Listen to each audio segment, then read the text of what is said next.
right. Welcome back to another episode of the McKinney Podcast, celebrating what makes us unique by nature. How's it going, Fred? Man, you know, every time we get into our podcast recording sessions, when the one ends, I'm like, man, that was amazing.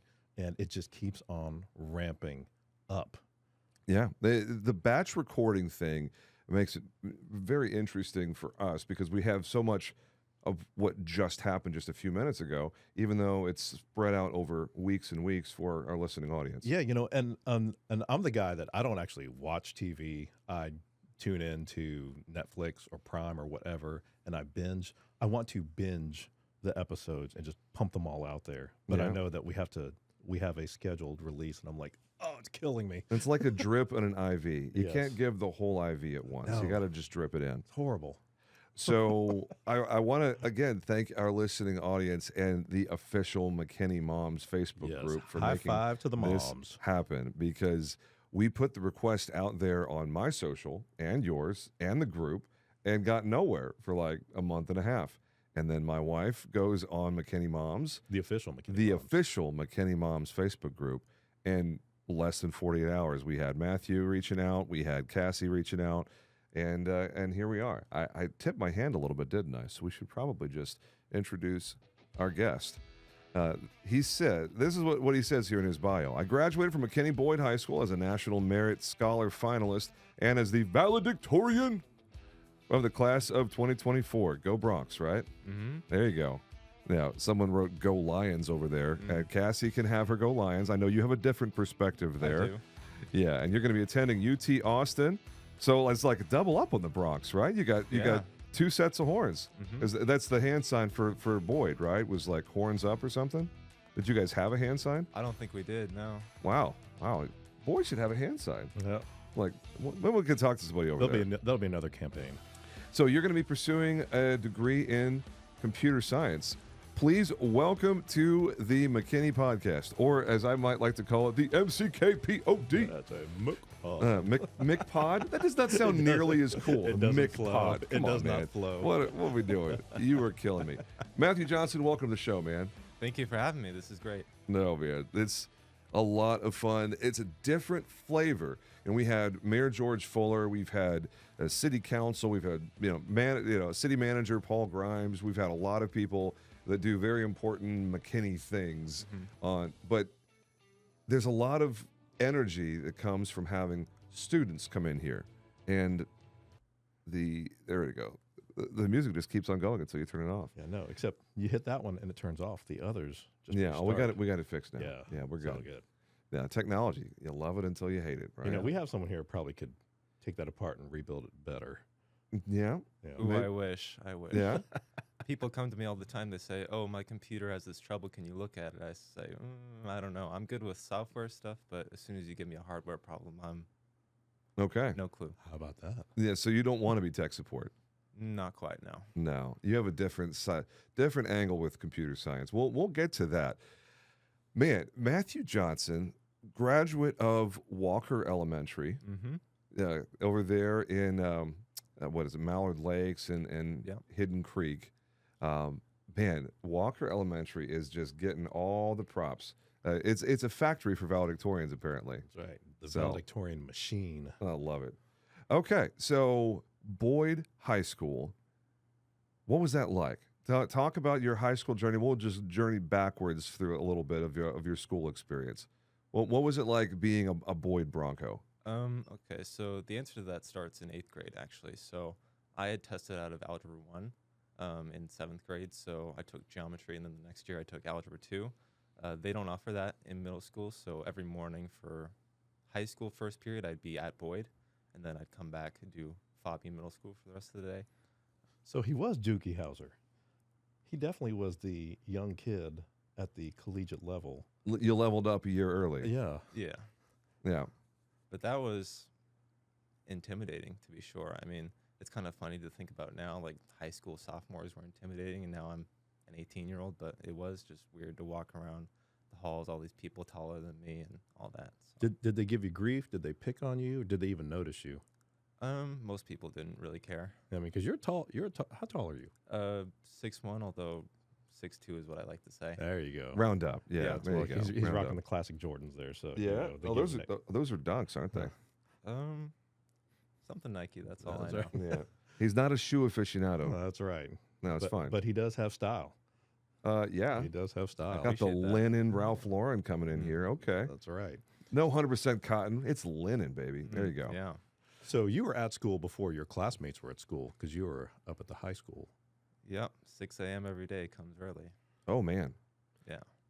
Wow. So talk about the high school experience. Were you all in on the books and the academics? Were there clubs that you were involved in? Was athletics anywhere? Like, what was your vibe at Boyd?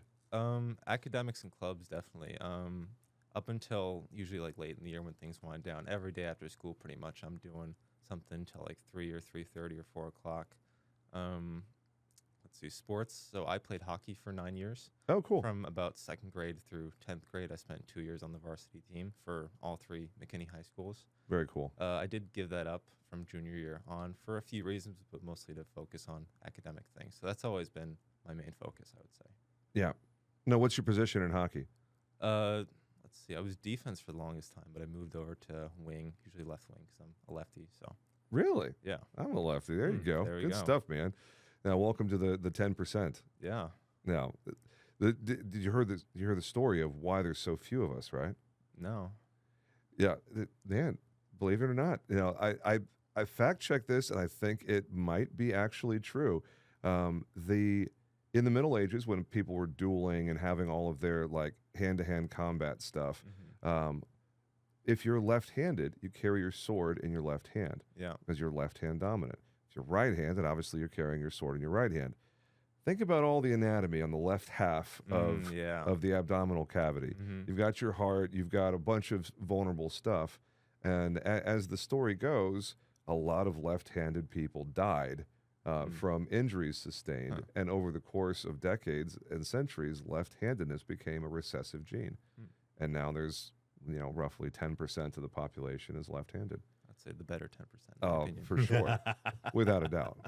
Sorry, Fred, you're not in the cool kids club. I know. I mean, like, so what is this? We're going to single out Fred through this series here because, you're valedictorian. You were Oh, valedictorian. congratulations! I didn't know that. Yeah, there's an asterisk there. Don't give me congratulations just yet. I was homeschooled. Oh, okay. It's my favorite homeschool joke. Yeah. Don't say you're an only child too. No, my younger brother likes to give me crap for that. But yeah, Cassie was much kinder than I thought she might have been. I thought she'd get a little bit of sarcastic jab in there somewhere, but she was very polite. She's like, "Oh, well, that's great." I'm just like, "Wow, you were a very nice person. You could totally have ripped the homeschool kid." But no, She was very down to earth. yeah. No, I'm glad to have a little bit more sass from somebody. Yeah, I love that look in your face of, oh, okay, you're not a real valedictorian like I am.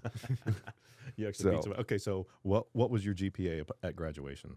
Unweighted was 4.0. Weighted was I think 5.3725. Wow. And the salutatorian, how close? Let's see. I think he was a 5.3-ish around there. Well, that's a landslide victory, isn't it? Not compared to the guy the year below me. Yeah.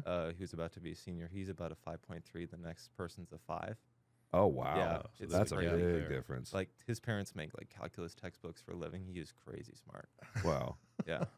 All right, so between you and the salutatorian, did you know who your competition was going to be early on, like before your senior year?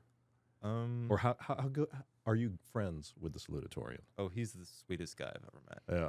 Yeah. So there was never you weren't like out slashing his tires or No. taking the batteries out of his calculator to cripple him.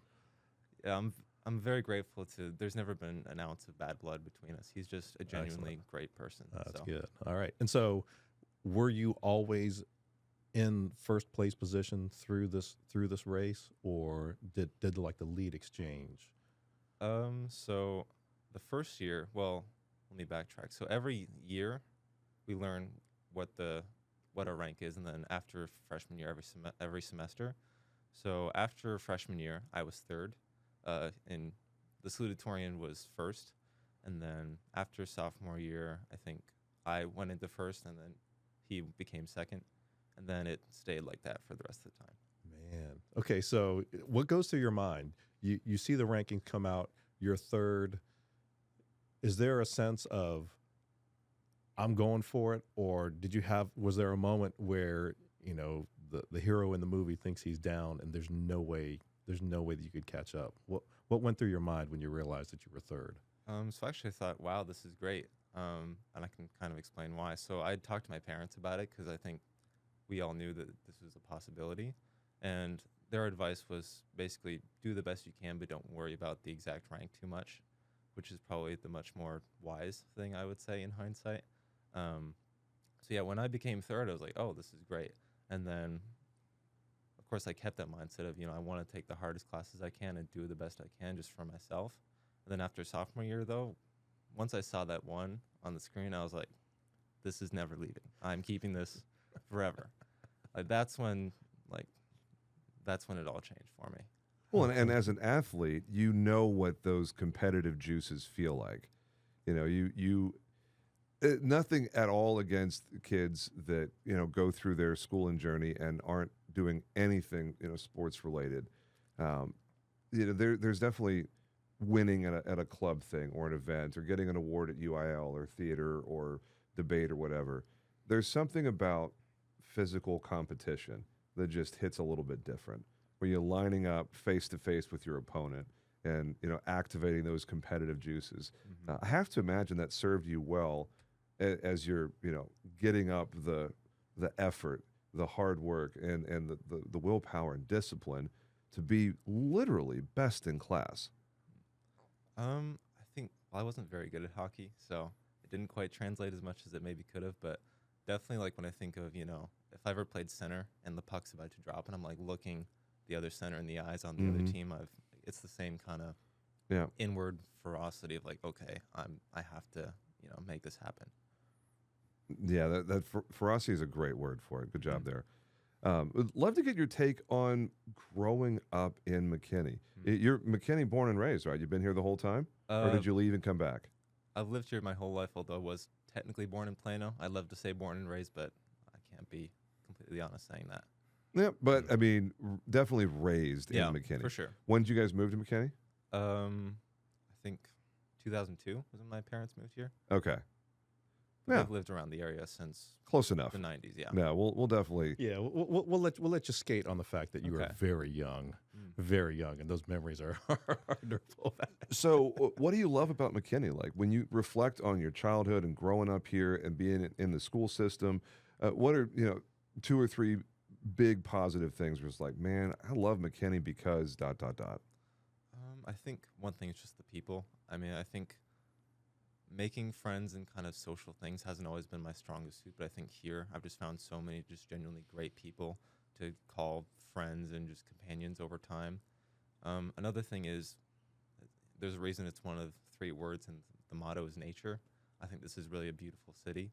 I'm sure every city says that about themselves, but I truly think this is a beautiful city just to look around and, go to a Bonnie Wink Park or something like that and just see, I don't know if Dallas says they're a beautiful city.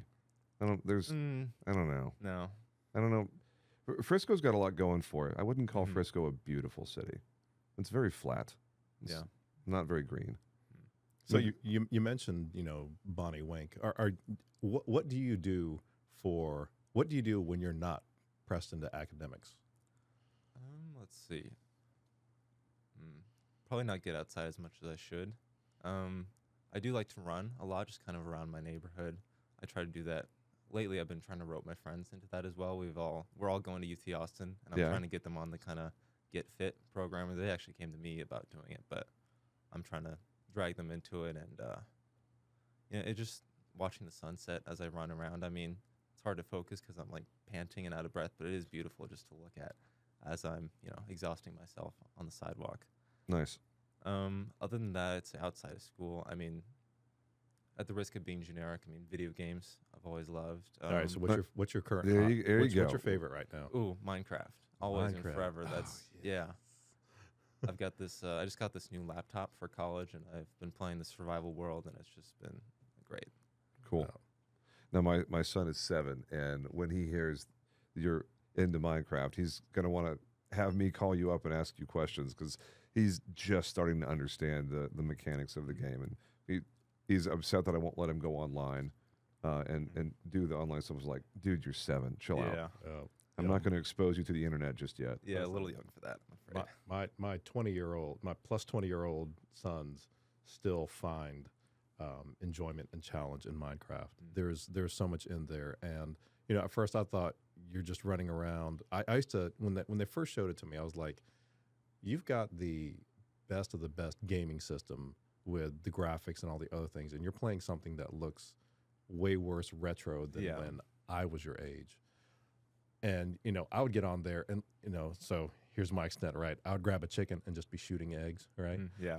But then as they grew older and they started showing me how you can build machines in there and you can have things, The redstone, man. Yeah. Oh, yeah. You can produce elementary stuff. school, that was my thing. Like, I remember I wrote an essay about it, just how much I wanted to, my dream was to make a computer in Minecraft. I've never actually done it for one reason or another, but that's just, I was obsessed with that when I was younger. Yeah, but the sandbox that you have to play in is unlimited. Or what's the underworld that you go to? The Nether. The Nether. Yeah, I would go in there, and they're like, "No, Dad." And I'm like, "I want to play with the creepy things." So we're going to ask you some academic questions, give you an opportunity to praise teachers and other experiences and whatnot. Before we do that, just a silly question: long hair on a guy is a vibe. Like, you have to decide, you know what, I'm going to do this. Because there's always that, between the short hair and the long hair, there's the really phase, awkward middle where nothing looks good for like 6 months. Yeah. When did you decide, you know what, I'm going to rock the long hair? Okay, so I'd always had a very short kind of side part hair up until, middle school through, let's say about a year and a half ago, I had this. And then I got this very short haircut, which I did not like at all. And I figured I would just keep growing it out, and slowly it got a bit better. And I was like, eventually, all right, switch to the middle part was when it all came together for me. And then I was like, okay, this is kind of, I kind of cut it to the point where it was that awkward middle phase. Mm-hmm. And I was like, all right, I'll stick with this for a while. Okay. And then another thing is, I've had a few bad haircuts before, and I'm always a little scared of going in there, just coming out ooh, that's not good. So something where I can just let it sit for a while. I haven't cut my hair since December, and it's been nice, just great. So, do you have any long hair inspiration where you see someone in popular culture or a musician or somebody who's like, man, I dig that look, and you just emulate somebody, or you just have a totally your own thing? Ooh, I'm kind of blanking right now, but I just thought the other day, have y'all seen the movie 10 Things I Hate About You? Mm-hmm. It's been a minute. Can't say I've seen it. It's a rom-com. Okay. Yeah. This is probably not the best example, but Heath Ledger's character, he kind of rocks the longer-ish hair. Yeah, I could see that. Yeah, I was just thinking that the other day. I was like, maybe I could do something like that. But love it. That's very cool, man. Sorry, just random question. Is I've always wanted to rock the long hair, as I had the Dirk Nowitzki mop going on when I was in high school. And that's as close as I ever got. Yours looks way better than mine did back then. Well, I just want to say that my senior year, my hair was long, and actually, it was before my senior year. It actually, I parted in the middle, and it was down over my ears. Straight black? Yes. And ever since then, the Asian genetics that are built into my hair, because I went with a flat top, trying to grow it out, something happened. And it just said, we are porcupine. No matter how long I let it grow, it's just out. And so, I look at your hair like, man, that's pretty amazing. And I would if I had your hair, I'd pick up a skateboard and electric guitar in a second. And I'd try to figure something out. But as it is, if I try to grow this out, dude, no success. Matthew is a throwback. He's rocking the long hair, the 70s long hair. He's got the linen shirt, classic style right there, man. I love it. Thank you. Pivoting to your time in the school system, how in the world did you make sense of, you know what, I'm going to start paying attention to my class rank? At what point did you go, I'm smarter than other kids. I'm really good at school. I'm really good at math and science and other things.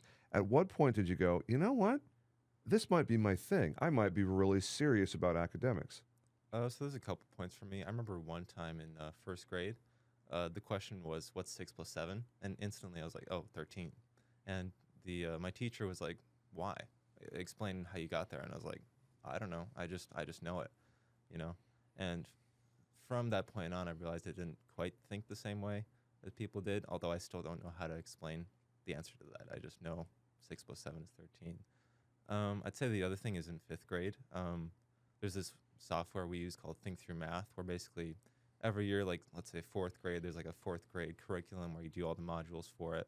And the idea is by the end of the year, you've kind of, they say, got the green on the whole 4th grade course for the year. So 5th grade, I was actually competing with a friend of mine, a year younger than me, to see who could do the most lessons. So I ended up doing the lessons for 5th grade, 6th grade, 7th grade, 8th grade, and a little bit of pre-algebra, just purely for competition. I did like 320 lessons over the course of the year when you're supposed to do like maybe 50, to the point where I was doing like 6 per day. I remember we were at my brother's hockey game because he still plays now as well. And I was just on my phone cranking them out, not even paying attention at all to the game, just doing like, oh, another TTM lesson, another TTM lesson. There we go. And I think from then I was like, oh, this is something I can really capitalize on and go for. Yeah. Love it. So what subject would you say was the most challenging for you in high school? Probably English. I think I've always been better with like the more objective, like math was always my main thing that I excelled at the most, just because it's very like, you know, you do something the right way, you get the same answer every time. Definitively 6 plus 7 is always 13. Yeah, and English is more expressive, creative. Mm-hmm. And it's a shame because I really like that kind of creative type of thing, but my brain is very much hardwired towards the sort of, all right, this is the answer, cut and dry. No need to fight biology. You are what you are. Mm-hmm. Yeah, and just lean into it. I love it. At what point did you start coding? At what point did you get into the nuts and bolts of computer software? It's funny. I originally wanted to be a physicist for the longest time. Actually, my dream was to go to Caltech, ironically enough, like Cassie is now. I remember I was watching The Big Bang Theory. I don't know if y'all have seen that show. Oh, yeah. I was obsessed with that show in elementary school, and for some reason I wanted to be just like the characters on it, so I was really wanting to be a physicist. And then sometime in middle school, maybe around 7th grade, I think, in large part because I'd seen my brother starting to get into coding and things like that. I thought, oh, okay, I'll do this as well. And then I did that, and I found out, like, oh, okay, I really like this. This is, and I'll give the explanation I've written in college essays, is it's kind of that objective thing of, okay, if you write all this code out, it's going to do the same thing every time you run it, but it's also, you can do so much with it. Mm-hmm. Like, I wanted to make video games for the longest time. I still kind of do now. And you can make these like beautiful, creative things, but it's all objective. You know, this is going to do this is going to do that. Yep. What's your favorite coding language? Java. It's the one I know the best, one I probably started with. Yeah. Love it. Classic. Mm-hmm. So I'm guessing with your classes, everybody starts with C++, and then you get into Python and other stuff. I'm not even sure what's relevant now. I've messed around with coding when I was actually probably pretty close to your age, but I mean that was 20 years ago. So yeah, my dad actually he majored in computer science as well in the 80s, mm-hmm. and he was learning like BASIC and like Fortran Mm-hmm. stuff, and he never actually used it. He took a job at Best Buy and worked there for the next 25 years. So he kind of jokes that now all the stuff he knows is completely irrelevant just because nobody uses those languages anymore. So yeah. Interesting. So perfect opportunity to give a shout out to people that have had an influence on you in your time going up through. You said Fabian, is that where you went to middle school? Okay, so Walker, then Fabian, and then Boyd. Well, almost, I'm guessing all 12 years, right? In McKinney? Yeah. Mm-hmm. So 2 or 3, maybe 1, whatever, teacher, educator, somebody who stands out as this person had a big impact on my life. Feel free to give them a shout out and praise them for what they've done for you. Might write off a few if that's all right. Yeah, man, absolutely. So going back to 6th grade, 2 teachers from that year. One was Miss Bennett. She was my ELAR teacher, and I remember she just had the biggest heart you could imagine. She just, I mean, I remember I turned in like a 15-page essay once just because I wanted to be try hard in school, basically, and she just gave me like a page full of praise, or sorry, my yearbook she signed. She gave me like a page full of just the sweetest things ever, just truly believed in me. And my math teacher that year, Miss Shaw, she also believed in me that same amount. And I mentioned before I tested out of Algebra 1. So my counselors did not want me to do that at all. They said, hey, Algebra 1 is a critical part of your learning. We don't want you to do that. And she said, no. You haven't seen him in class. I've seen him in class. Trust me, he's ready. And she was a big part of not only making that happen, but also giving me materials to kind of work ahead in that 6th grade math class that I was in. And then looking forward to high school, I'd say 2 from my junior year. One was Miss McCarthy, very similar to Miss Bennett. She just sweetest person ever, always believed in me. It was truly just a joy to be in her class every day. And also Dr. Peterson, my physics teacher. He's just so funny. Honestly, he hasn't maybe shaped how I view the world as much or my formative development, but he's just been such a joy to be with as a teacher for the past 2 years for Physics 1 and Physics 2. And I'm just going to miss him, I think that's about it. Awesome. Right. Okay. So you talk about now, you're running, you're out there watching the sunset, trying to get some of your friends in on it. During high school, would you go out with your friends and stuff like that? Or were you always got to hit the books, got to hit another TTM, got to push them to the limit? So, freshman year I was online because it was COVID. So during that year, right. My only really form of social interaction was Dungeons and Dragons.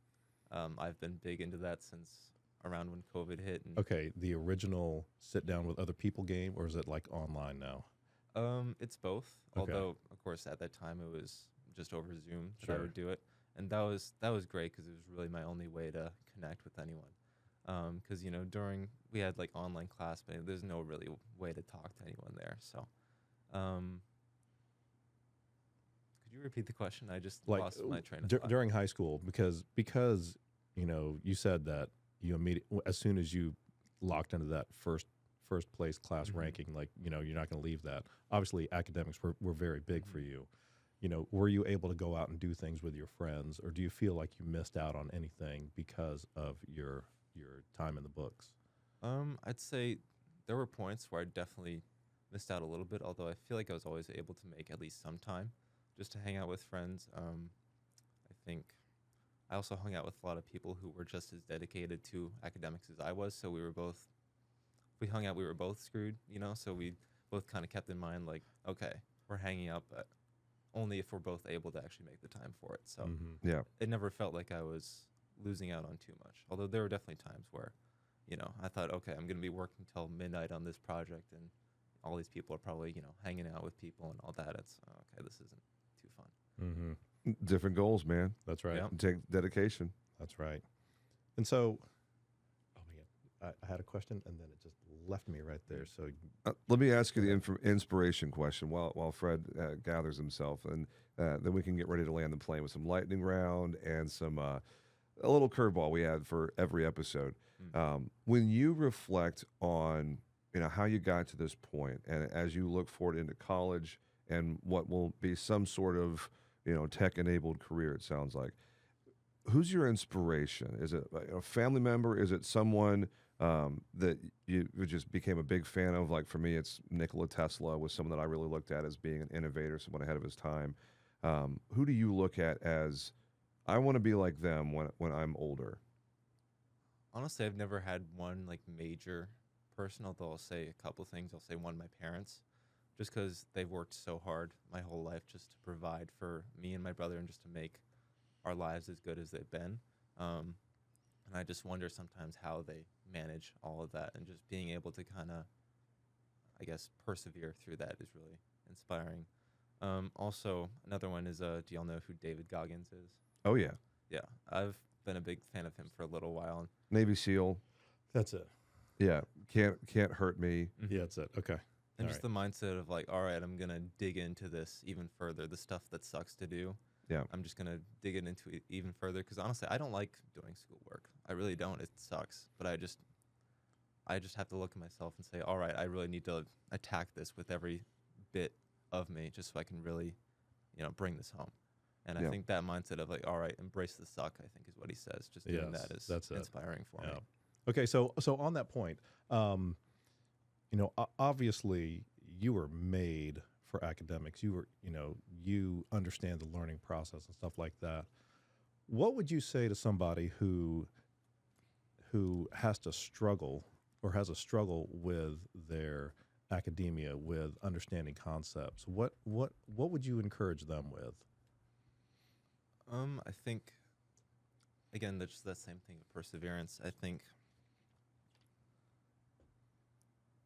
it's hard to say because I can't relate to that experience too much, but I think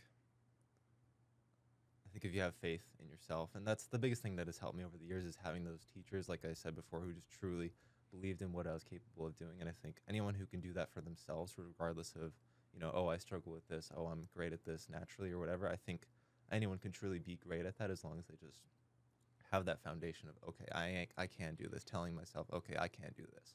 So I think the worst thing you can do is just say, oh, that's out of my reach. I'm not capable of that. I think as soon as you say that, any chance of success is just gone. Excellent. I love that you also recognize potential, and that, I think, you talked about the people inspire you. So in many ways, I believe that there are people, when they tune in this podcast and they hear you say things like, man, I don't like studying. I don't like doing those things, but that, it's going to be hard, but what's waiting for you beyond that, and that I believe in myself, and, you're telling people believe in you and you can do it. And I think that'll preach for sure. Certainly. So now, you want a lightning round him? Yeah. Or are you absolutely. You going somewhere else? No. I think that's a great jump off point for this. All right. So series of lightning round questions. It's just A or B. And we might be surprised or shocked by what you say, but that's okay. All right. So first off, golf or bowling? Bowling. Excellent. Okay. So bowling or tennis? If you said pickleball, it'd be pickleball, but I'll still say bowling. Well, you just jumped right to the next one. So bowling versus pickleball? Yeah. Pickleball. It's going to be pickleball. Now, do you play pickleball?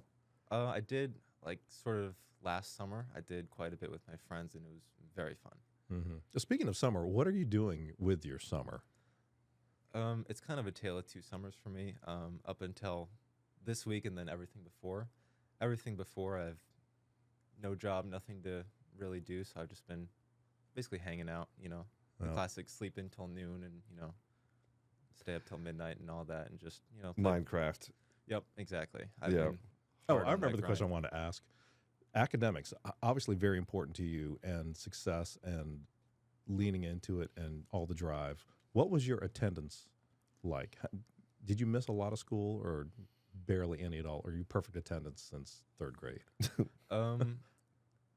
Very little missed days. I would miss for maybe school things, like I did youth and government, where every year we'd go down to Austin for a few days to debate actually in the Capitol building. That was always a great thing to do. I can share one story from sophomore year where, because I was going to say is, I feel like I do get sick during the school year, but it also always usually happens to be on a weekend or something like that, where I just go anyway and just suffer through it. So this was winter break of 2021. I got COVID around maybe December 27th, let's say. You and half the world. Yep, exactly. And basically got over COVID just in time to come back to school and be back to normal. And then a couple weeks later, I went on a Disney trip I was in theater for several years, and I went on the Disney World trip that they were doing that year. And flashback to the 27th, I had gotten tested for COVID. I had yet to hear back, although I knew obviously I did have COVID. And while I'm waiting in line for, I think, one of the rides, there's 100 people all around me. I get this notification on my phone, big red letters, positive. I was like, oh, I got to hide this. And I texted my mom. She's like, don't tell anyone. Don't tell anyone. They'll send you home. Because obviously I was fine then, but, Sure. They see that the policy is, you got to go home. So thankfully I kept it to myself. That's funny.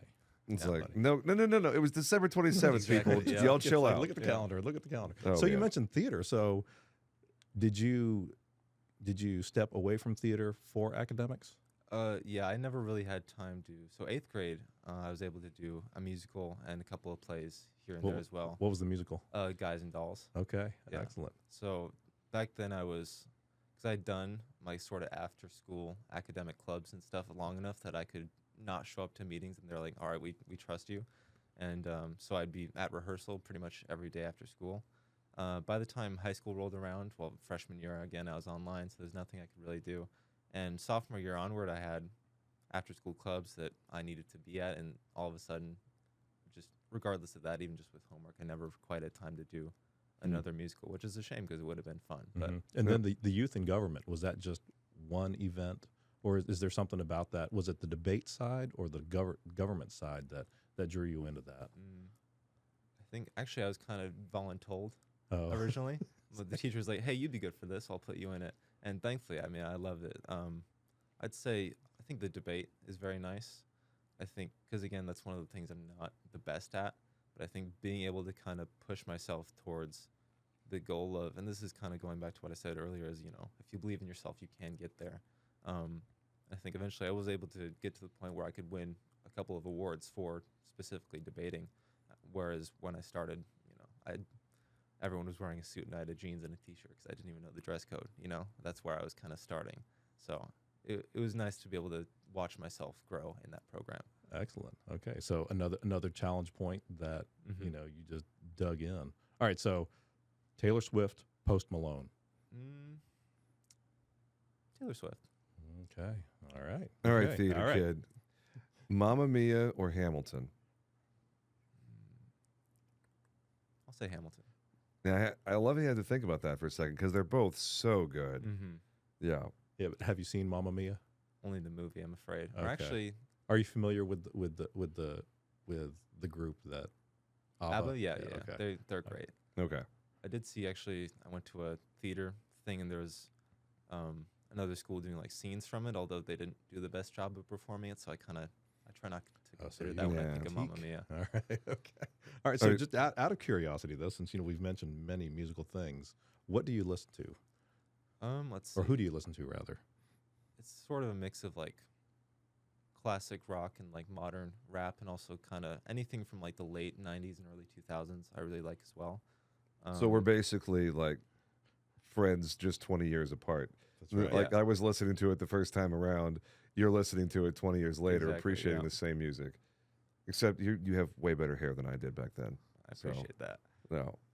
All right, are we good to hit him with the last question? Hit him with the big stuff. All right, we asked this question of everybody, and I'd love to get your take on it. Ooh, scary. Yeah. Who would win in a fight between a great white shark and a polar bear, really big polar bear, in a pool that's 6 feet deep, but the pool goes on forever? There are no edges to the pool. The polar bear can't like jump on top of the shark or anything. There's no edges to this pool, but it's only 6 feet deep. Who would win?